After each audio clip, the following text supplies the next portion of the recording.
नमस्कार, आवाज समाचार में आप सभी का स्वागत है। मैं हूं सीमा। खबरों की शुरुआत करते हैं। सबसे पहले नजर डाल लेते हैं हेडलाइंस पर। राजनाथ सिंह का संसद में ऑपरेशन सिंदूर पर जवाब, आतंक पर वार, पाक को करारा संदेश।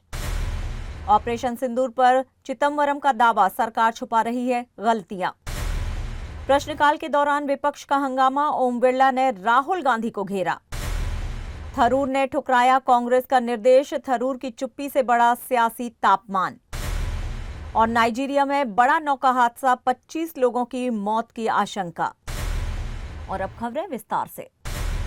ऑपरेशन सिंदूर पर पूरे देश की नजरें आज संसद की उस बहस पर थीं जिसकी शुरुआत खुद रक्षा मंत्री राजनाथ सिंह के संबोधन से हुई। उन्होंने साफ किया कि ये सिर्फ जवाबी कार्रवाई नहीं थी, बल्कि भारत की संप्रभुता, नीति और नेतृत्व की ताकत का प्रदर्शन था। साथ ही पाकिस्तान पर दबाव की खबरों को नकारते हुए राजनाथ सिंह ने एक लाइन में सब कुछ कह दिया।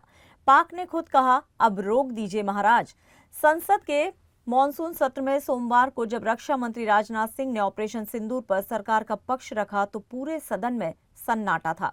उन्होंने कहा, यह ऑपरेशन पहलगाम आतंकी हमले का जवाब था, जिसे 6 और 7 मई को अंजाम दिया गया। भारतीय सेना ने 9 आतंकी ठिकानों को टारगेट कर उन्हें नेस्तो नाबूद कर दिया।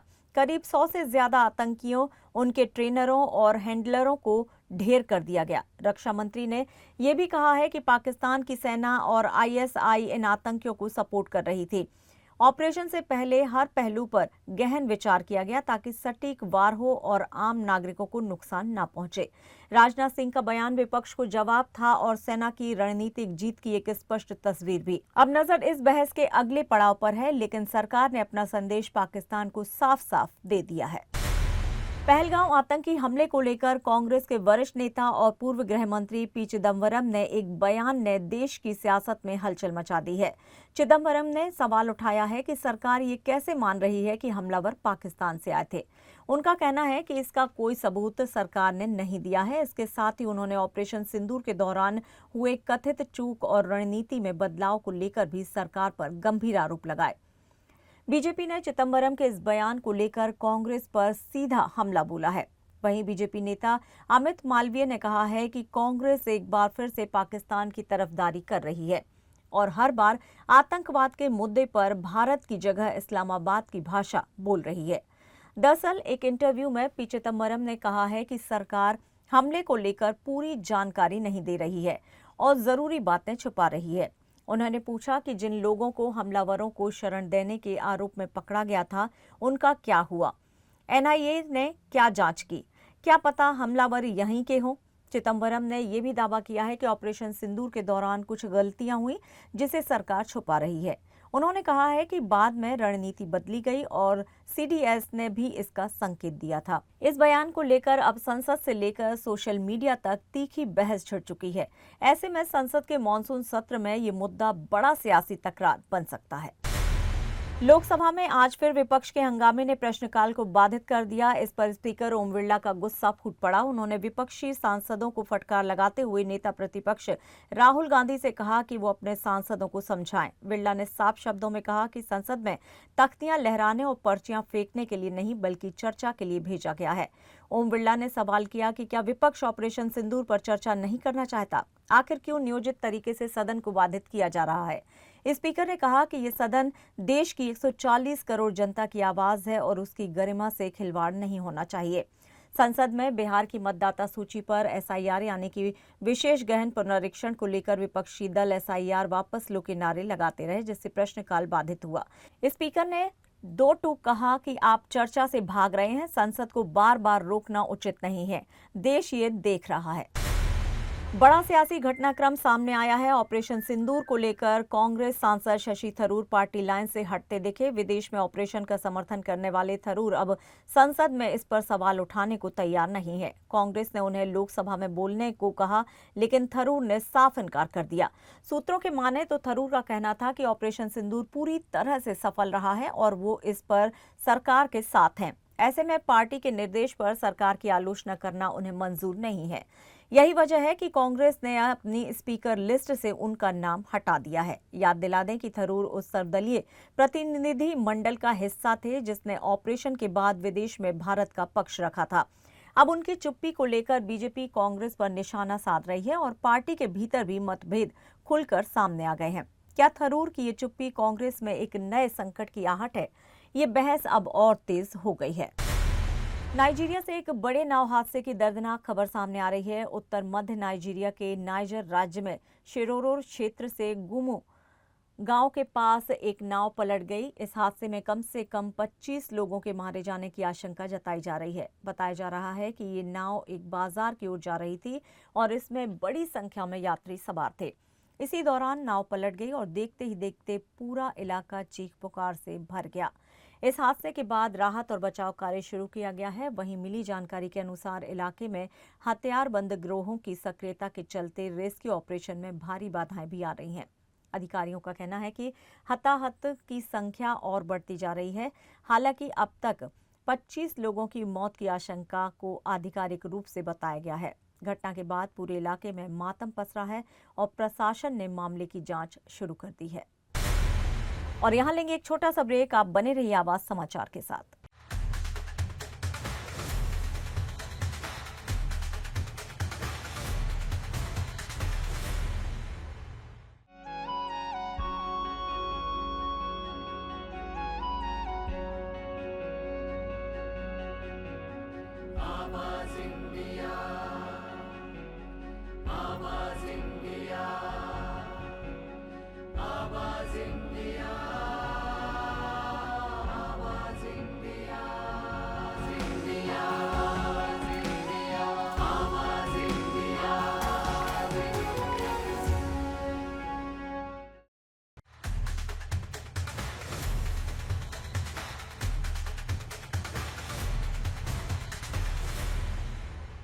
ब्रेक के बाद एक बार फिर से आप सभी का स्वागत है। बढ़ते हैं अपनी अगली खबर की ओर।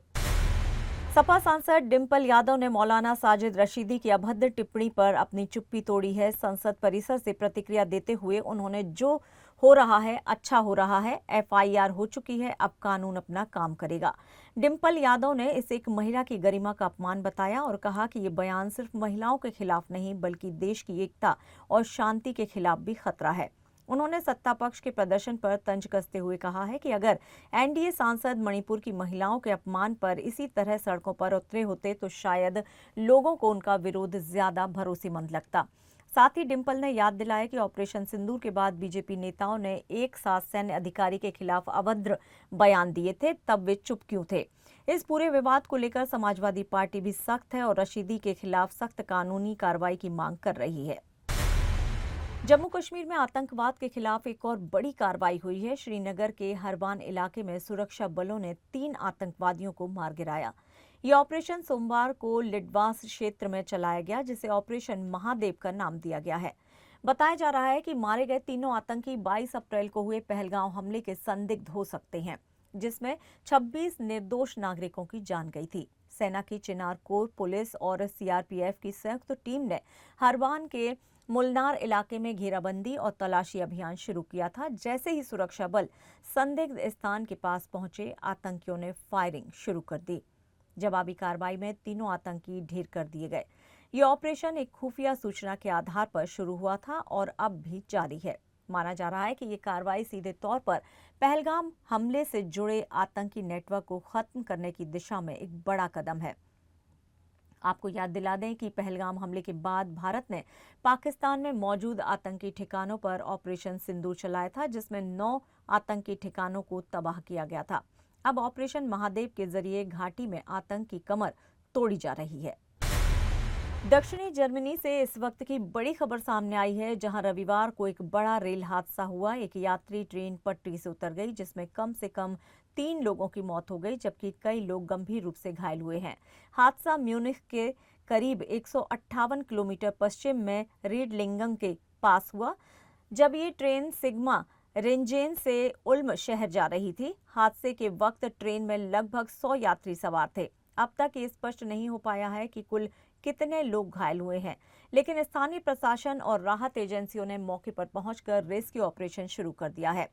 बाडेन वुर्टेमबर्ग राज्य के गृह मंत्री थॉमस स्ट्रोबल ने आशंका जताई है कि भारी बारिश या भूस्खलन से इस हादसे की वजह हो सकती है। जर्मन चांसलर फ्रेडरिक मर्ज ने इस हादसे को लेकर सोशल मीडिया प्लेटफॉर्म एक्स पर पीड़ितों के प्रति शोक और उनके परिजनों के प्रति संवेदना जताई है। वहीं जर्मनी की राष्ट्रीय रेल कंपनी डाइचे बान ने कहा है कि वो जांच एजेंसियों के साथ मिलकर पूरे मामले की जांच में सहयोग कर रही हैं। आपको बता दें कि जर्मनी रेल नेटवर्क हाल के वर्षों में यात्रियों की आलोचनाओं का सामना करता रहा है, चाहे वो ट्रेनों की लेट लतीफी हो या फिर तकनीकी दिक्कतें।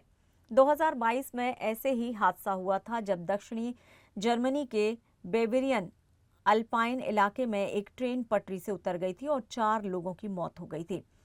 और अगर बात करें जर्मनी के अब तक के सबसे बड़े रेल हादसे की, तो 1998 में लोअर सैक्सोनी के एस्केडे में हाई स्पीड ट्रेन के पटरी से उतरने से 101 लोगों की जान चली गई थी। उत्तर प्रदेश के बाराबंकी जिले में सावन के तीसरे सोमवार पर बड़ा हादसा हो गया। अवसानेश्वर महादेव मंदिर में दर्शन के दौरान मची भगदड़ में 2 श्रद्धालुओं की मौत हो गई, जबकि 29 लोग घायल हुए हैं। हादसा उस वक्त हुआ जब देर रात जलाभिषेक के दौरान मंदिर परिसर में अचानक करंट फैल गया। बताया जा रहा है कि बंदरों के हाइपरटेंशन तार पर कूदने से तार टूट गया और टीन शेड पर जा गिरा। हादसे में 16 साल के प्रशांत कुमार और 35 वर्षीय रमेश कुमार की जान चली गई है। घायलों को हैदरगढ़, त्रिवेदीगंज और कोठी के अस्पतालों में भर्ती कराया गया है, जबकि 5 गंभीर घायलों को जिला अस्पताल में इलाज कराया जा रहा है। डिप्टी सीएम ब्रजेश पाठक ने पूरे मामले की रिपोर्ट 24 घंटे में मांगी है। वहीं योगी सरकार ने मृतकों के परिजनों को 5-5 लाख रुपए की आर्थिक सहायता देने का ऐलान कर दिया है। गौरतलब है कि इससे पहले रविवार को हरिद्वार के मनसा देवी मंदिर में भी भगदड़ मची थी, जिसमें 8 लोगों की जान चली गई थी। बिहार में चल रहे विशेष सघन मतदाता सूची पुनरीक्षण यानी कि एसआईआर अभियान को लेकर दायर याचिका पर सुप्रीम कोर्ट में आज अहम सुनवाई हुई, जहां कोर्ट ने फिलहाल मतदाता सूची के प्रकाशन पर रोक लगाने से इनकार कर दिया है। कोर्ट ने साफ कहा है कि इस मुद्दे पर अंतिम फैसला अब मंगलवार को यानी कि कल सुनाया जाएगा।